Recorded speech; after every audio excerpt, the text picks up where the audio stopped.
देश की राजधानी दिल्ली में एक 16 साल की बच्ची, 16 साल की नाबालिग बेटी साक्षी की चाकुओं से गोद गोद कर हत्या की गई। इतने पे ही नहीं रुका हैवान जिसने उसकी हत्या की, पत्थर से उसका सिर कुचल दिया गया। अपने पैरों से उसको लातें मारी गई जबकि वो बेसुध हो चुकी थी। और इसके बाद में अब पूरे इलाके में इस वक्त जो है नाराजगी का माहौल है। इस वक्त हम जो है साक्षी के घर पे मौजूद हैं, जहां पर फिलहाल देख सकते हैं कि ताला लगा हुआ है, क्योंकि परिवार में कुल 4 लोग हैं, जिसमें उसके माता पिता साक्षी के, उसका एक छोटा भाई और खुद साक्षी जिसने अभी जो है 10वीं का एग्जाम दिया था और पास हुई थी। यहाँ कुछ स्थानीय लोग हैं, इनसे बात करते हैं एक एक करके कि आखिर वजह क्या लगती है। आपसे जानना चाहेंगे क्या वजह लगती है, क्योंकि जिस तरीके से हत्या की गई, हालांकि पुलिस जांच कर रही है, लेकिन जो है आप लोगों का पूरे इलाके में इस तरीके की घटना। देखिए, ये यहाँ शाहबाद डेयरी जो है, यहाँ गरीब मजदूर आदमी रहते हैं। यहाँ एक विशेष समुदाय के जो लड़के हैं नाम बदल कर इधर आते हैं और हिंदू लड़कियों को टारगेट बनाते हैं। और फिर जैसे ये लड़की थी, इनको पता चला कि ये लड़का मोमडन है, तो उसने इसका विरोध किया, उसे बातचीत करने से मना किया। तो लास्ट में उसका क्या हुआ, जो अक्सर होता है कि उस लड़के ने उसको चाकुओं से गोंद गोंद के मारा है। और फिर यहाँ तक भी जो उन्हें फिर साथ में एक पत्थर था, पत्थर उठा के सिर में पत्थरों से चोट की है और वह एक्सपायर होगी। आपको भी लग रहा है लव जिहाद का मामला है? क्यों? नाम बदल कर आदमी की जाति नहीं बदलती है। लड़के ने कलावा बांधा हुआ हाथ पे, नाम साहिल है, लड़के का नाम साक्षी है। जब इन्होंने विरोध किया उसका, जब पता चला भाई ये दूसरी जाति से है, तो फिर उसने विरोध किया। क्या लड़की ने कुछ विरोध बातें नहीं करी होगी, उससे विरोध करा हो गया, तो पता चला मोमडन है ये, वो हिंदू नाम रखकर किसी लड़की को परेशान कर रहा था और फिर एंड में उसे इतनी बुरी तरह से मार दिया। ये स्पेशल इस बात से पता चलता है लव जिहाद है। ये लव जिहाद का यहाँ नाम दिया जा रहा है। हालांकि ये जांच का विषय है, ये पुलिस जांच करेगी। और भी कुछ जो आस पड़ोस के लोग हैं, इलाके के लोग, इनसे बात करते हैं।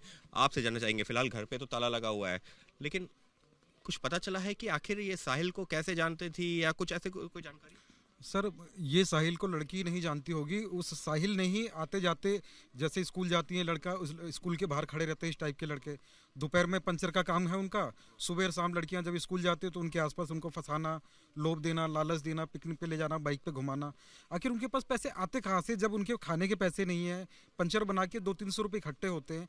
हम लोग दिन भर मेहनत करते हैं, मैं दिल्ली से जयपुर तक जाके ड्यूटी करता हूँ, तब मेरे परिवार का पूरा नहीं होता 25-30 हज़ार में। तो इन लोगों के पास पैसे कहाँ से? क्या कहना चाह रहे हैं, क्यों फिर, मतलब किस वजह से टारगेटेड है? सर, लड़के को मर्डर करने के बाद आपने देखा नहीं वीडियो में कि जा रहा है वो, बिल्कुल निडर है, बेखौफ है वो। टारगेटेड है मतलब कि सर उसको पीछे से कहीं ना कहीं ये शय है कि आप कुछ भी करो आपको कुछ नहीं होगा, तभी तो इतना निडर होके जा रहा है ना वो।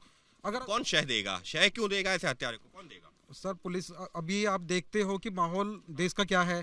अभी एआईएम वाले खड़े हो जाएंगे और पॉलिटिकल पार्टियां खड़ी हो जाएंगी उनके विरोध के लिए। आप भी एक तरह से इन्हीं की बात को आगे बढ़ा रहे हैं, लव जिहाद आप कह रहे हैं। मैं लव जिहाद ना कहूं तो आप देखिए ना सिचुएशन क्या है। अगर आप आज शाम को न्यूज में देख लेना, आप एआईएम वाले कहेंगे कि मुस्लिम लड़का इसलिए फंसाया जा रहा है, उसका विरोध देखा ही नहीं जाएगा कि उसने मर्डर किया है, क्योंकि मुस्लिम है वो, इसलिए कुछ नहीं कहा जाएगा उसको देश में। सही आपसे जानना चाहूंगा, आपको भी ऐसा ही लग रहा है क्या? हाँ, क्यों? ये लव जिहाद का मामला है जी। ये लोग क्या करते हैं, इनको फंडिंग होती है कहीं से, ये इकट्ठे होते हैं, हिंदू बेटियों को, बच्चियों को फंसाते हैं, छोटी छोटी को लालच देते हैं उनको, और बाद में अगर वो नहीं मानती उनका नाम बदल के काम करते हैं। ये नाम पता लग जाता है तो बहन बेटी नहीं मानती है तो उनको। आपको भी यही लग रहा है क्या? उनको मार दिया। देखो, संसार के अंदर इंसानियत डूब चुकी है, और अगर इंसानियत अगर किसी के पास होगी तो यही कहेगा इंसान के भाई इंसानियत किसी के पास है।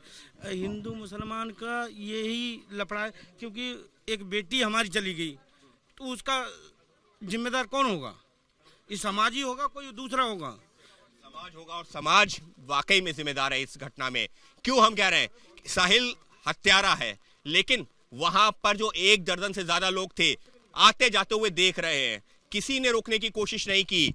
अगर जो है किसी को डर था तो घरों में डंडे थे, वहां पर पत्थर पड़े हुए थे, किसी ने रोकने की नहीं कोशिश की। तो इसी वजह से सवाल ये उठ रहा है साहिल ने क्यों मारा, ये पुलिस जांच करेगी। हालांकि यहाँ पर अलग अलग वजहें बताई जा रही हैं, हम अभी उसकी पुष्टि नहीं कर रहे हैं, लेकिन वो काम है जांच एजेंसियों का। लेकिन निश्चित तौर पर एक समाज के तौर पर सवाल जरूर खड़े होते हैं हम सभी लोगों के ऊपर, पूरे समाज के ऊपर, जो वहां पर मूक दर्शक बने रहे। हत्या होती रही, बेरहमी से चाकू से गोदा जा रहा था, पत्थर मारा जा रहा था, लेकिन कोई सामने नहीं आया।